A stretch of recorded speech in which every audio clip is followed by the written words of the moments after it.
BR Gavai చెప్పారు. So మనతో పాటు మోహిత్ రావు గారు ఈ కేసులో నిజానికి ఆయన ఇప్పుడు సుమోటోగా తీసుకోవడంతో పాటు పిటిషన్ కూడా ఒక ఎన్జిఓ వేసింది.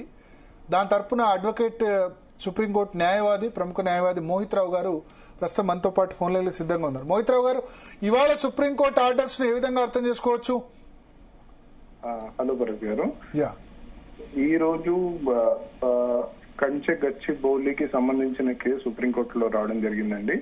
సో మేము వేసిన writ petition for the first time వచ్చింది. సో దాంట్లో చాలా సీరియస్ ఇష్యూస్ ఉన్నాయి, మీ అందరికీ తెలిసినవే.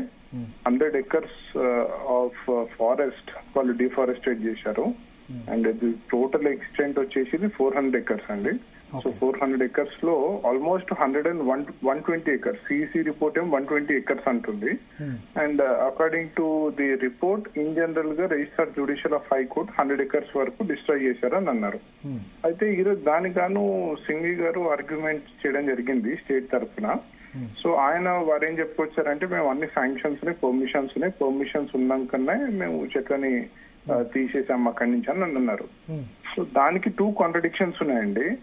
దాంట్లో వాళ్ళకి స్టేట్ యాక్ట్ వాల్టా యాక్ట్ ఉంది, వాల్టా 2002లో వచ్చింది. 2002 యాక్ట్ ప్రకారం మాకు సెల్ఫ్ సర్టిఫికేషన్ ఉందని అంటారు.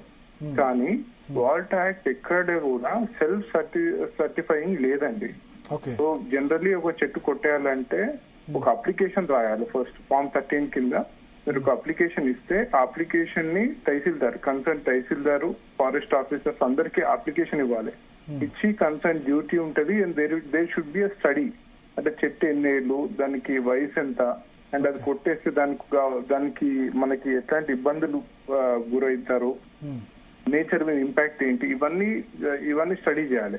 సో ఇక్కడ ఎటువంటి స్టడీ లేదు. దాన్ని కూడా మనం చెట్టు నరకాలన్నా కూడా దానికి ఒక చలాన్ కట్టాలి. సో ఇక్కడ ఇన్ దిస్ కేసు అట్లాంటి చలాన్స్ లేవు, ఏం లేవు. సడన్ గా రాత్రి విత్ జేసీబీస్ లాంగ్ వీకెండ్ చూసుకుని చెట్లు నరికేయడం జరిగింది. సో ఇవన్నీ కోర్టుకి దృష్టికి తీసుకొచ్చారు. అండ్ ప్రిడామినెంట్లీ ఫస్ట్ ఇష్యూ ఏంటంటే, టిఎన్ గోదావరి జడ్జిమెంట్ లో 12/12/1996 కొన్ని డైరెక్షన్స్ ఇచ్చారు. Those directions are very crucial. ఆ డైరెక్షన్స్ తర్వాతనే వాల్టా యాక్ట్ అమల్లోకి వచ్చింది. అండ్ సెకండ్ థింగ్ ఏంటంటే, WALTA act is state enactment. దానికంటే ముందు కూడా ఎన్వైరన్మెంట్ ప్రొటెక్షన్ యాక్ట్ 1986 లో ఉంది. దాని తర్వాత గోదావరి జడ్జిమెంట్స్ ఉన్నాయి. ఇవన్నీ స్టేట్ ఎనాక్ట్మెంట్స్ మీద బైండింగ్ అవుతుంది. ఇవన్నీ ఓవర్ రూల్ అవుతాయి. ఒకవేళ స్టేట్ ఎనాక్ట్మెంట్ ఇక్కడ అండ్ సుప్రీంకోర్టు జడ్జిమెంట్ లో ఇన్కన్సిస్టెన్సీ ఉంటే Supreme Court judgment will be upheld. అది బైండింగ్. అన్నిటికంటే ఇప్పుడు స్టేట్ యాక్ట్ కనుక కాంట్రరీ ఉంటే అల్టిమేట్ గా సుప్రీంకోర్టు జడ్జిమెంట్ ఈస్ ఫైనల్, అంతేనా? Exactly. State act should not be contrary to Supreme Court judgment, and it should not be in contravention of Central Act. So Central Act లో punishment కూడా ఉందండి. 5 years punishment ఉంది. So ఇప్పుడు అభిషేక్ మను సింగ్ అన్నారు కదా, మేము అన్ని అనుమతులు తీసుకున్నామని చెప్పి.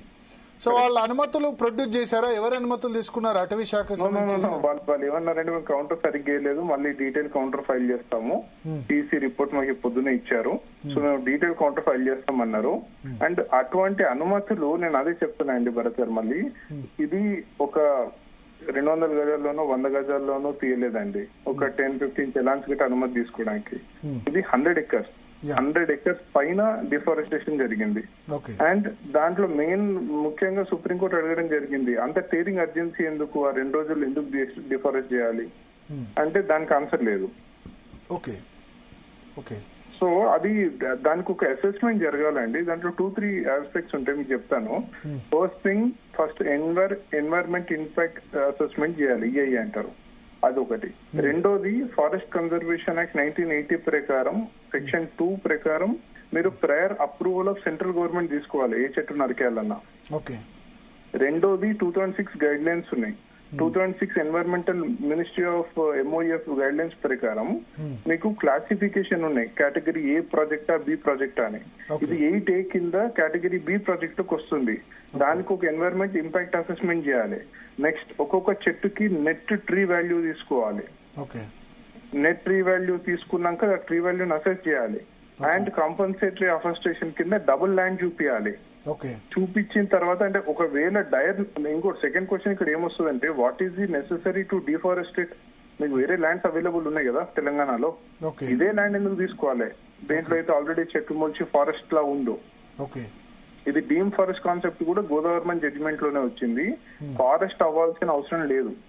జనరల్ న్యాచురల్ ఏరియాలో కూడా చెట్లు మొలిచి అది హ్యూజ్ గ్రీన్ కవర్ అయితే that amounts to deem forest and private forest. And ఈ ల్యాండ్ వచ్చేసి ల్యాండ్ 2300 acres హెచ్వి కన్వర్ట్ అయింది 1975 లో. అక్కడి నుంచి హెచ్వి నుంచి మళ్ళీ రిటర్న్ తీసుకునేట్టు ఏ కాగితం లేదు. సో ఇవన్నీ